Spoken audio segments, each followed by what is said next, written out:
Quem fala com você é sua irmã em Cristo, Rosani Barassal. Que Deus te abençoe grandemente nesse dia. Pastor, temos a primeira pergunta. Do Ronaldo. É pecado o homem cristão pintar o cabelo? Biblicamente, não. Agora, pintar o cabelo é uma opção de cada pessoa. E, naturalmente, um cabelo pintado para uma pessoa idosa dá um aspecto mais jovem, e não vejo nenhum constrangimento à luz da Bíblia Sagrada fazer isso. É mais próprio para a mulher, porque costuma-se dizer que mulher é mais vaidosa. Entretanto, hoje o homem está adotando as mesmas práticas no que concerne ao seu corpo, de dar tratamento idêntico ao que as mulheres estão dando. De modo que, com critério, não com um cabelo pintado assustador, mas que tenha modéstia, não há nenhum problema. Pastor, outra pergunta, aqui é do Genival. Quando uma pessoa cristã está em contenda com um irmão ou uma pessoa não cristã, este pode tomar a ceia do Senhor? Em nenhuma das duas hipóteses. Para uma pessoa cristã, em Mateus capítulo 18, versículo 15, diz assim: se o teu irmão pecar contra ti, vai e repreende-o entre ti e ele só. Se te ouvir, ganhaste a teu irmão. Mas se te não ouvir, leva ainda contigo um ou dois, para que pela boca de 2 ou 3 testemunhas toda palavra seja confirmada. E se não as escutar, dize-o à igreja, e se também não escutar a igreja, considera-o como um gentil e publicano. Então aqui está uma colocação: se teu irmão pecar contra ti, vai. É a pessoa ofendida que deve tomar iniciativa, mas se ela não o fizer, o ofensor, se sentir culpado, deve procurar o ofendido para fazer uma reconciliação. E no caso de uma pessoa que não seja cristã, ainda assim, no capítulo 5 de Mateus, versículo 23 em diante, agora fala para uma pessoa cristã: se trouxeres a tua oferta ao altar e aí te lembrares de que teu irmão tem alguma coisa contra ti, deixa ali diante do altar a tua oferta, vai reconciliar-te primeiro com teu irmão e depois vem e apresenta a tua oferta. Concilia-te depressa com o teu adversário. Ora, veja bem, adversário não é um irmão. Enquanto estás no caminho com ele, para que não aconteça que o adversário te entregue ao juiz e o juiz te entregue ao oficial e te encerre na prisão. Então, em ambos os casos, quando uma pessoa cristã está em contenda com o irmão ou uma pessoa não cristã, deve primeiro procurar acertar a sua situação e depois participar da ceia. Pastor, mais uma pergunta do Genival. Está em Apocalipse 22, versículo 15. Favor me orientar quem são os cães citados nesta passagem? Bom, o que nós dizemos nesta passagem está escrito assim: ficarão de fora os cães e os feiticeiros e os que se prostituem e os homicidas e os idólatras e a qualquer que ama e comete a mentira. Quero dizer que a palavra cães no texto não deve ser aplicada ou entendida ou interpretada literalmente. Não são cachorros ou animais irracionais. São seres humanos, no caso principalmente homens, que agem numa característica dos cães. A característica dos cães é, às vezes, morder no calcanhar da pessoa. Depois que ela passa, o animal vem sorrateiramente e dá uma bocanhada na perna da pessoa, e a pessoa leva aquele susto e ainda é mordida. Então existem pessoas que agem nesse estilo. Pela frente, são pessoas amáveis, delicadas, gentis, mas por trás são pessoas que nos aborrecem e agem contra a nossa integridade moral. São esses que vivem nesse campo, como diz no livro de Provérbios, capítulo 6, apresentam uma relação de coisas que Deus aborrece. E apresenta a última como algo abominável.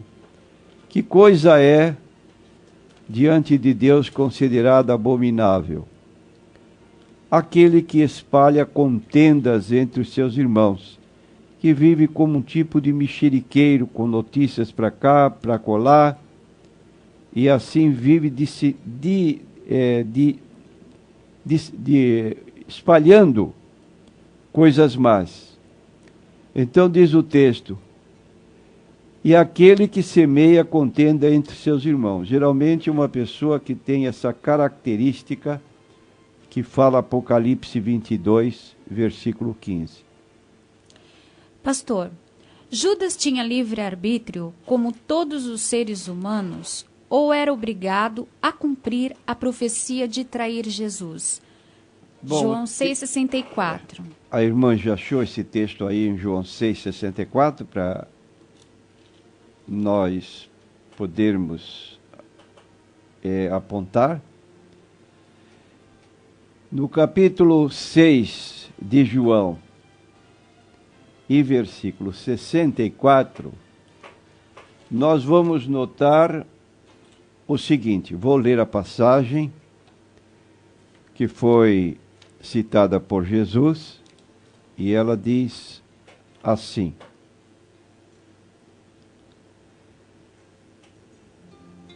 mas há alguns de vós que não creem, porque bem sabia Jesus desde o princípio quem eram os que não criam e quem era o que havia de entregar Jesus.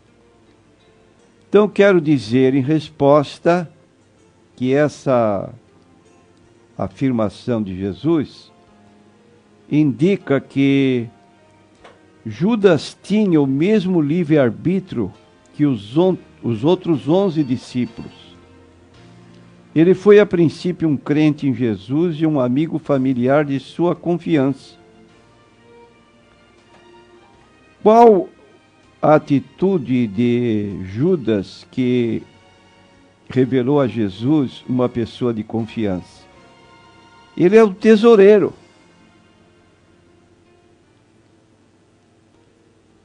Do grupo. E a Bíblia declara que ele, do que entrava para a ajuda dos demais, ele tirava uma parte para ele. Isso nós encontramos no capítulo 12 de João, quando ele recriminou a atitude de Maria, que derramou um vaso de alabastro com unguento preciosíssimo. Diz o texto que ele falou: por que não se vendeu este unguento por 300 dinheiros e não se deu aos pobres? Ora, ele disse isso não pelo cuidado que tivesse dos pobres, mas porque era ladrão e tinha bolsa, e tirava o que ali se lançava. Então ele tinha uma vida na vida dele pecados secretos, por opção pessoal, e aí ele mesmo foi caindo, se desviando, e como nós lemos no capítulo 1 do livro de Atos dos Apóstolos, e versículo 25, na escolha de um sucessor para ele, foi declarado que Judas se desviou indo para o seu próprio lugar, para que tome parte neste ministério e apostolado de que Judas se desviou para ir para o seu próprio lugar. Então ele era um homem que tinha livre-arbítrio, igualmente aos 11, como qualquer ser humano, e não precisava ser nele que viesse a se cumprir as escrituras do Antigo Testamento, como no Salmo 41, versículo 9, mas ele tomou caminhos que o conduziram para lá. Lamentável, mas ele foi o único responsável pelo próprio erro em que caiu. Pastor, é bíblico dançar no espírito? Esse é um problema que tem surgido ultimamente. Existem várias expressões bíblicas que se referem a dançar e bailar. Nós não queremos negar esse fato na Bíblia Sagrada. Agora, o que devemos ter cuidado é que nenhuma passagem da Bíblia fala de dançar no espírito. Essa expressão dançar no espírito não é bíblica e nem teológica. É uma frase que está muito comum hoje em determinadas igrejas que dão margem para certas danças que são consideradas como dança no espírito. E, continuando, existem inúmeras recomendações bíblicas dizendo que os santos devem se alegrar no Senhor. O crente não deve ser uma pessoa triste. E também no Salmo 100, no versículo 2, diz: servir ao Senhor com alegria. Maria, mãe de Jesus, foi uma jovem santa do Novo Testamento. E ela, quando foi informada de que seria a mãe do Salvador, ela se alegrou muito. E ela compôs um hino, chamado hoje Magnificat. A minha alma engrandece ao Senhor e o meu espírito se alegra em Deus, meu Salvador.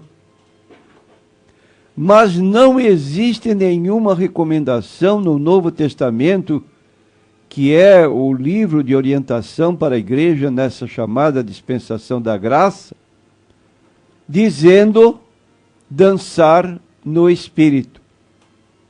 Não existe isso na Bíblia Sagrada. Paulo fala de orar no espírito, Paulo fala de bendizer no espírito, Paulo fala de cantar no espírito, mas jamais de dançar no espírito.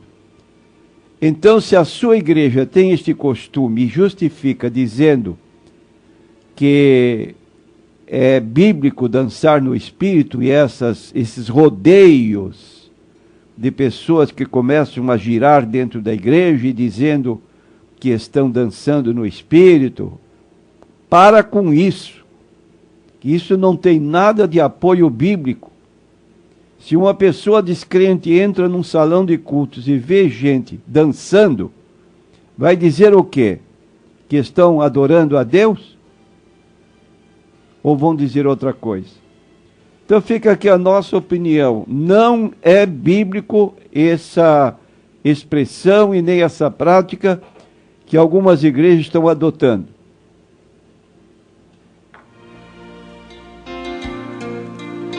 Pastor, onde Jesus esteve entre os 12 e 30 anos? Essa pergunta frequentemente é repetida. Quero dizer que a Bíblia nada diz das atividades de Jesus entre os seus 12 e 30 anos. Nós encontramos esse número 12 na Bíblia Sagrada. Está no capítulo 2 de Lucas, falando da participação de Jesus na festa da Páscoa. Está no capítulo 2, a partir do versículo 39, que Jesus iria todos os anos iam seus pais a Jerusalém à festa da Páscoa, e tendo ele já 12 anos, subiram a Jerusalém segundo o costume do dia da festa. E no livro de Lucas, no capítulo 3, e no versículo 30, nós vamos encontrar que a idade com que Jesus começou a sua pregação foi aos 30 anos. E o mesmo Jesus começou a ser de quase 30 anos, sendo como se cuidava, filho de José, e aí começa a descrever a genealogia de Jesus. Lucas 3, 23. Mas não há nenhuma indicação quanto a ter Jesus viajado para fora, como hoje as seitas ligadas ao esoterismo, nova era, procuram dizer que Jesus esteve no Egito, que esteve em países lá da Índia e outras coisas mais. O que nós devemos entender à luz da Bíblia é o seguinte, que ele, quando seus pais voltaram do Egito para a sua terra, porque eles fugiram quando Jesus nasceu e o imperador, mandou então que o rei Herodes mandou que se matasse as pessoas de 2 anos para baixo. E Jesus então voltou do Egito, foi morar em Nazaré. O próprio nome de ele ser conhecido como Nazareno indica que ele era cidadão da cidade de Nazaré, ou ali não havia nascido nela, mas havia se criado nela. Então as Escrituras mostram que quando Jesus retornou no seu ministério público para pregar na cidade de Nazaré, ele foi reconhecido. Isto está no livro de Marcos, no capítulo 3, nós vamos encontrar Jesus voltando à sua cidade e ali falando com os moradores, e eles o reconheceram. Diz o texto, chegando o sábado, começou a ensinar na sinagoga, e muitos ouvindo-o se admiravam, dizendo, de onde vêm estas coisas? Que sabedoria é esta que foi dada? E como se fazem tais maravilhas por suas mãos? Não é este o carpinteiro, filho de Maria, irmão de Tiago e de José, e de Judas e de Simão? E não estão aqui conosco suas irmãs? E escandalizavam-se nele. E Jesus lhes dizia, não há profeta sem honra, senão na sua terra, entre os seus parentes e os seus de sua casa. Então aqui está Jesus voltando à sua terra, à sua cidade, e sendo reconhecido como pessoa que lá vivera.